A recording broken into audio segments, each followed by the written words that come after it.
for the first time way back in 1899, and they're a very unique species because they keep their spots for the entire duration of their lives.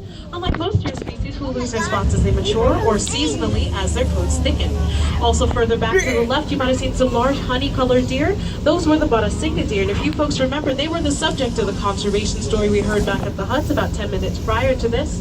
The word Barasinga in the Hindi language means 12 tine, and that's a reference to the mature male deer's antlers that have roughly 12 to 14 points on them. And finally, we had our black buck antelope. The black buck antelope were the smallest antelope species in Asia and are considered to be sexually dimorphic, which is just a fancy way of saying that males and females do not resemble each other in the wild. But we are approaching a bamboo thicket, ladies and gentlemen, and in that bamboo thicket, we're all going to be on the lookout for a wild pig known as the babarusa. All the wild pigs, they attack you with are their native to the horns. Indonesian island of Sulawesi and have a distinct lack of hair and dark pigmentation, which allows them to blend in with mud, rocks, and dark-colored sediment. And over here on the right, you may get a glimpse of Fez. He's our male babarusa with the long tusks. And in the second pen, you're going to see Jillian and Linus, two of our babarusas. Linus is the male, Jillian is the female. They are our babarusa couple of about 4 years. Look how in the Malay language, the word babarusa means pig deer because many of the male's tusks resemble deer. Ryan, now, folks, it's imperative that we remain seated and keep our voices low because our two elephants are very, very close to the train. If you guys look down and to your right, you guys are going to be looking at Patty and Maxine, two of our female Asian elephants. There they go. Now these ladies are the best of friends and they're always exhibiting together. Remain seated, guys. Please, guys, it's very important that we remain sitting down. Thank you. And usually, elephants have a lifespan in the wild of about 60 years. Patty and Maxine are in their mid-40s and weigh individually over 10,000 pounds. To maintain that healthy weight, they'll eat up to 200 pounds of hay and drink up to about 60 gallons of water per day. Oh, Jesus. Patty and Maxine have over 40,000 pounds. Hi, Patty and Max. Incredible versatile tool. The finger-like appendage at the end of their trunks allows them to perform small nuanced tasks, such as plucking grass or drinking water. And if they got the notion, they could wrap that trunk around any Yeah, look, they got big ball. Area and effectively rip it out from the ground with enormous force. Now, please don't be fooled by the wrinkles. You might have seen all the girls. They live in the lap of luxury here at the Bronx Zoo. In addition to personalized attention from our zookeepers, as you folks saw, they also get special baths and weekly pedicures from our zookeepers as well. I am jealous, ladies and gentlemen.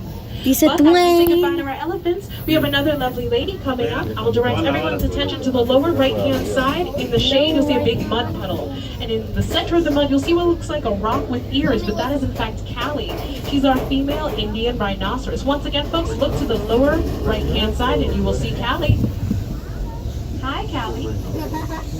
Now, Indian rhinoceroses are a highly endangered species with only about 2,000 remaining in the wilds of India and Nepal. Currently, we here at the Bronx Zoo care for 5 endangered rhinos and have had 11 calves born here at the zoo, with the most recent birth having occurred in the summer of 2013. Now, folks, caring for a creature such as Callie is one thing, but breeding is a whole other thing. For my lovely moms on the train, you guys might want to think about this and might find this interesting. Is there the gestation period of a female rhinoceros is 16 Oh, there's Callie. After being pregnant for nearly a year and a half, they'll then That's a give birth to rhino. Joy weighing anywhere between 100 and 150 pounds. A baby rhinoceros will then stick with its mother for about 2 to 3 years, although weaning is on average a period of about 12 to 16 months. Baby. Now, a couple of you might have been wondering why is Callie delegated to spend part of her afternoon in the mud? Well, she's endeavoring to protect her skin. It's a very common misconception that the rhinoceros is armor-plated animal, but I'm here to tell you guys it's really not the case.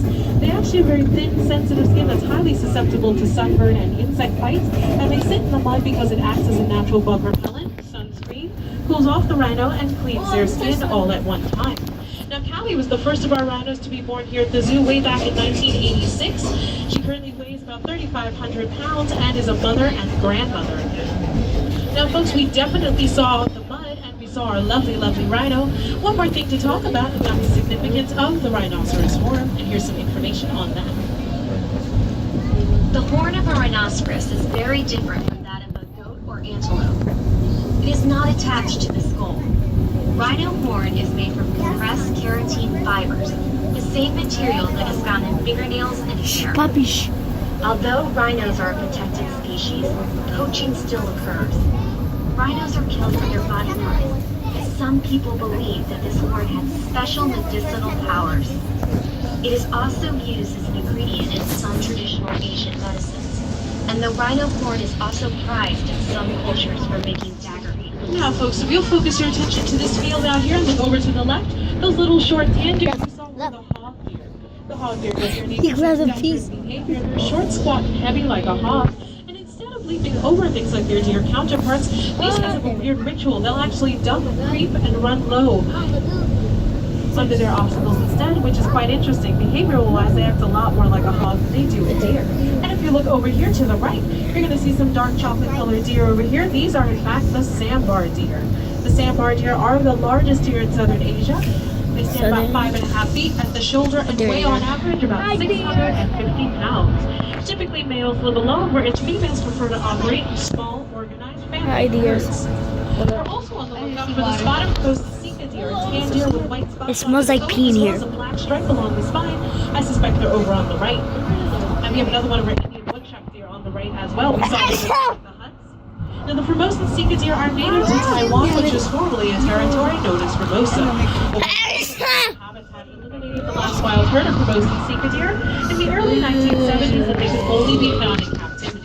However, there have been several successful reintroductions of Formosan Sika deer to areas of Taiwan's national park, and they're actually over here on the right at Taiwanese zoos, and their numbers are currently on the upswing. If you folks, I'll slow down a little bit so you folks can see our crane here. Careful. If you folks look down here to the right, you're going to see by the stream a large white bird. This is our red-crowned crane. The red-crowned crane is one of the 15 endangered crane species in the world. Look at that This is a white female we have in our crane. exhibit. They're native to Siberia. They possess a 7-foot wingspan. Oh, look at that one. Distinctive bold patch on top of their head that's red in coloration and allows them How could that be? They really to get the origin of their name.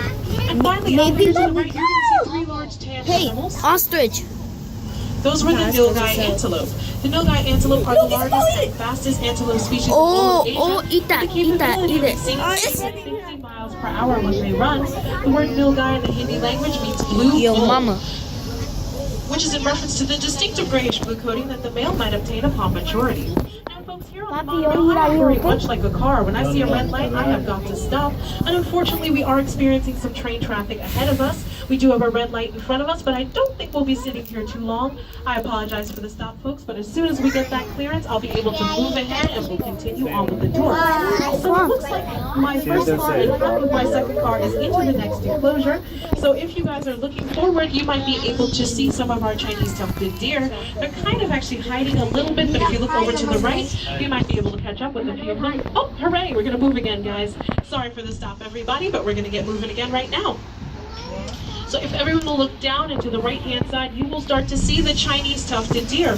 Chinese tufted deer are a very small and elusive deer species, weighing in at only about 40 pounds fully grown.